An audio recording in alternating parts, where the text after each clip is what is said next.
Thank you very much. First of all, thank you for inviting me for this conference. But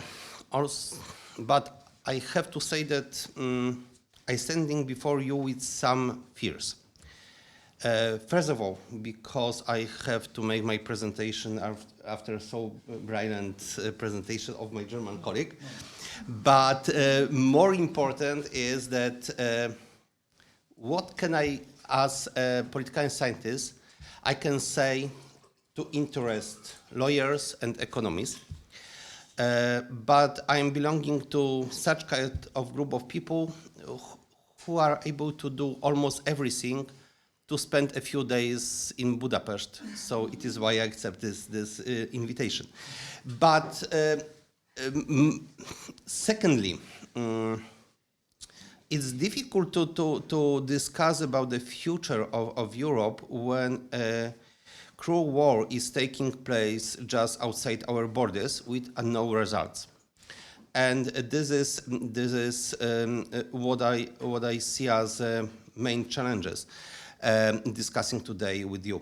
But as I understand my task, I was asked to focus on 3 milestones.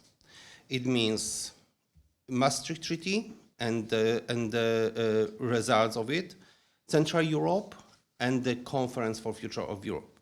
But from chronological point of view, I will start from Central Europe.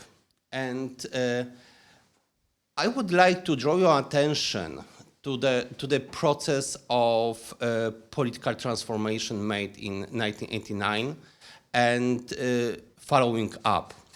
And let's see what does mean. What did mean creation of Visegrad Group in 1991 for process of European integration? First of all, if you see the title of the Visegrad Declaration, it was focusing on one thing: cooperation in striving for European integration.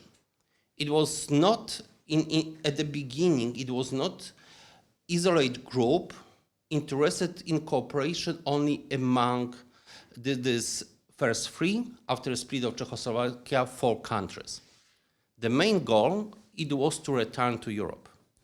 And in my opinion, setting up of Visegrad Group gave a few fundamental changes in our region. First of all, it was rebirth of the term of Central Europe. Before '89, and I will going to come back to this situation. Before '89, it was quite simply. It was Eastern Bloc and Western Europe. Thanks Visegrad Group, there was built something new, specific and unique, because it was also some instrument to stabilize this region. The 1991, it's a starting point of Yugoslavia war. It could be possible to imagine tension among our nations on the basis of ethnic tensions, etc., and historical issues. And this moment we have, and in this moment we have Treaty of Maastricht Treaty coming in the force, and together with Copenhagen criteria, it opened doors for integration towards East, and it was some kind of instrument to mobilize our society to prepare the certain of reforms to be good prepared for integration. And I think that this mutual benefits, it means preparation of European Union for accession of Eastern states, together with the reforms made in Eastern states to be good prepared, it gave some fantastic result. Because after accession, after big after big accession in 2004, and then accession of Romania, Bulgaria, and Croatia, in fact, we fulfill the motto of European Union, what we have today in Treaty of Lisbon. It means united in diversity. And thanks to it, we have Slavs in European Union. We have First Nation writing in Cyrillics, and I hope not the last one. We have Balts, Hungarian, Romanians. And this is something what I think is added value after 2004 for whole European project. And what else? This added value I see not only in this diversity, but what is interesting from my point of view and what I tried to study last years, it's something what we are trying to persuade almost each time, and which are the big difference, even if some kind of political elites is changed in our countries. First of all, Central Europe and with the core of Visegrad Group is one of the solid institution interested in keeping open doors policy for further extension. What else? There was initiative of Poland and Sweden to set up new program. It means Eastern Partnership, and it was announced, initiated during the Czech presidency. It is showing how we are focusing on such kind of policy. V4 is a coalition of states supporting permanently Europeization of Western Balkans.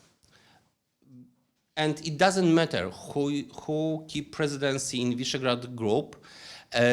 Each year, there is the special summit, Visegrad Group plus Western Balkans, as some kind of strong political signal to the rest of Europe that such kind of process of Europeization of Western Balkans should be keeping. And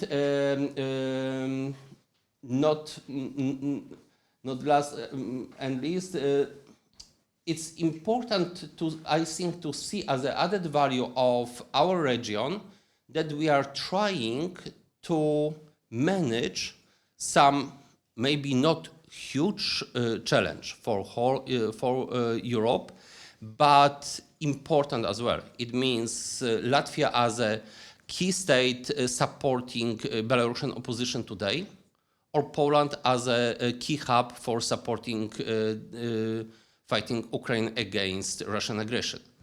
And so this is what I would like to underline. And what I see as another our positive attitude towards European processes, it's our vitality. And if you see, there is a lot of other more or less formal cooperation project in the region. Of course, sometimes focusing on sectoral issues like, for example, defense in the case of Bucharest 9.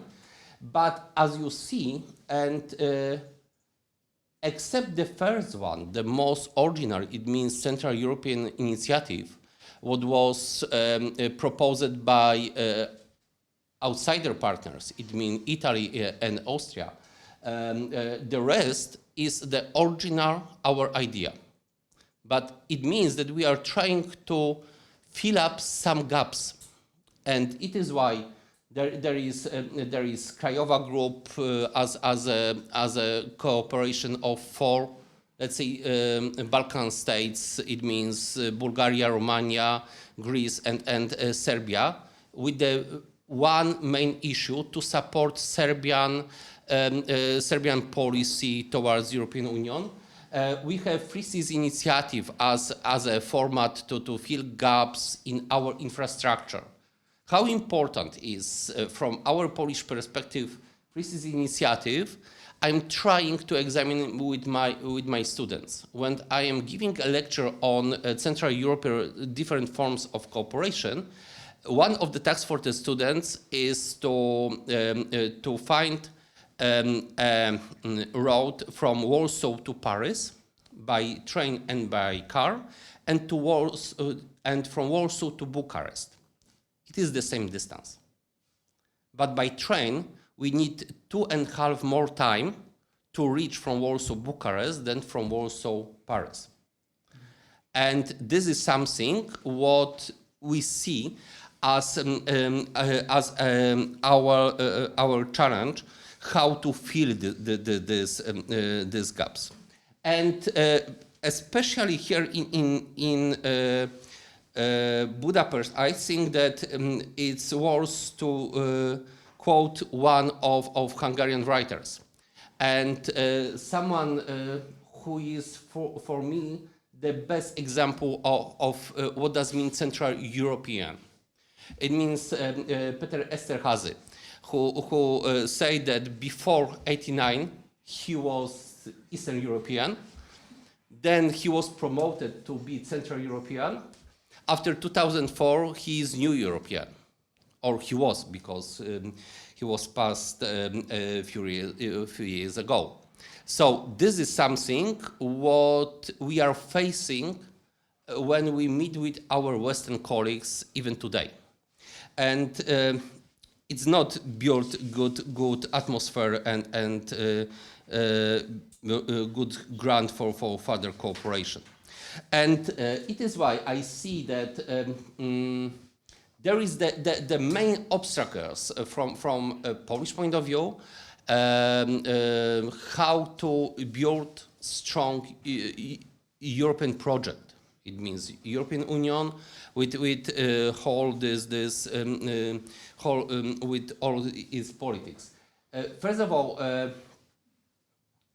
we lost this attractiveness, because it's impossible to understand Brexit without such kind of thesis. The attractiveness of European Union is lost because of decision of Iceland or Turkey. And what I am trying to observe when I'm analyzing Western Balkan policy, internal situation, I see the first effect of freezing of this accession process.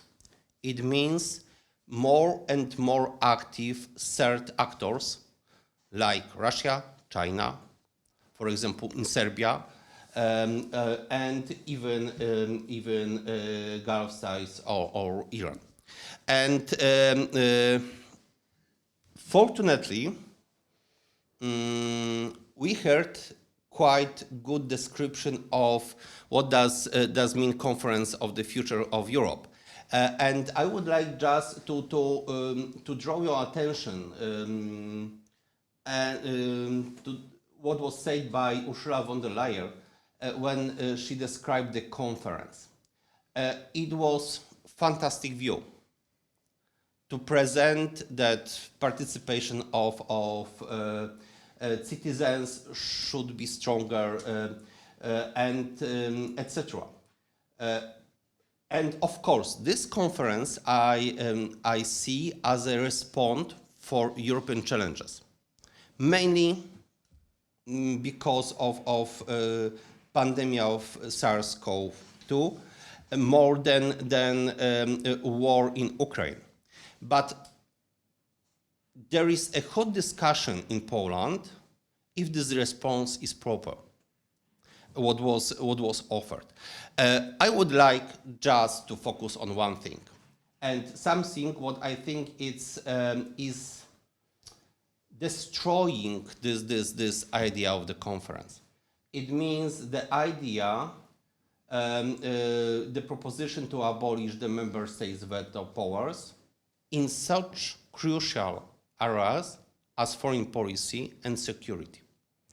And discussion in Poland was focusing, for example, what could be happen if this proposal could be accepted and the migration flow on Polish-Belarusian border would be faced.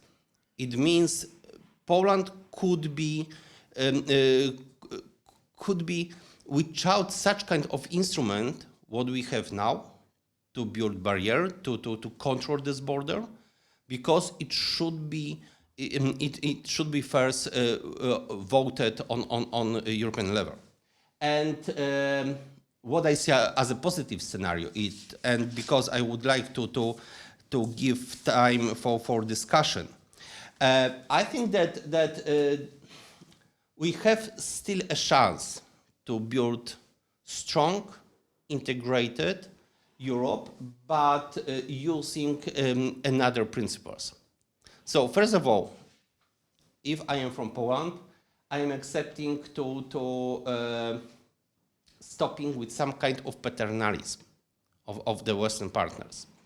And first of all, returning to principle of subsidiarity. We are still on the position that the treaty was signed by states. It means the states, with its sovereignty, they are the partners for European Commission. And no less important is to give the strong European proposition and offer for Western Balkans. And together with the strong proposition for other nations interested with integration with European Union, like Moldova, Ukraine, and I hope perhaps in future Belarus. But it will be impossible if there will be not trust among us. Why I put this on the slide, this postulate of resignation from attempt to abound the right of veto in foreign policy and security policy as well. And of course, what is especially today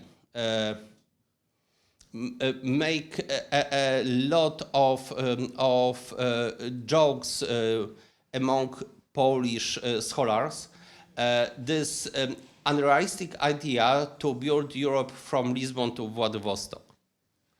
We have to draw this border where the European civilization is finished, where the European civilization, where is this line of European attitude towards different aspects, like, for example, war law.